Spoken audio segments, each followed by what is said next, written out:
السلام عليكم ورحمة الله وبركاته. 3 لا بد أن تستقر في ذهنك: لا نجاة من الموت، ولا راحة في الدنيا، ولا سلامة من كلام الناس.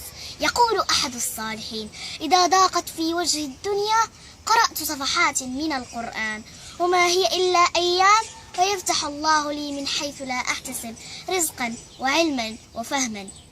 وعندما نتأمل بداية سورة طه عند قوله تعالى: طه ما أنزلنا عليك القرآن لتشقى، نعرف أن القرآن سبب للسعادة والبعد عن الشقاء. ولو تأملنا نهاية نفس السورة عند قوله تعالى: ومن أعرض عن ذكري فإن له معيشة ضنكا، نعرف أن من أهم أسباب الضنك والضيق والكآبة هو البعد عن كتاب الله وذكره.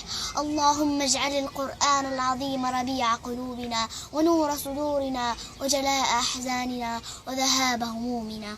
تأملوها يرحمكم الله.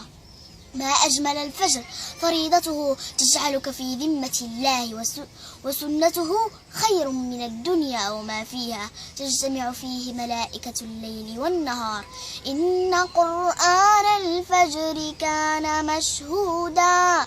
جاذبية القرآن: الذين يعيشون مع القرآن تلاوة وحفظا ينفردون بخاصية رائعة، وهم كلما استمالتهم الدنيا جذبهم القرآن إليه بلطف فعادوا تائبين. كم من الهموم انفرجت بسبب ركعة، وكم من الأمراض شفيت بسبب دعوة، وكم من أمور تيسرت بسبب دمعة. بثوا شكواكم لخالقكم فإنه يجيب دعوة المضطرين. عبارة هزتني كثيرا: نحن في امتحان، وفي أي لحظة قد يتم سحب ورقتك وينتهي وقتك الذي خصصه الله لك.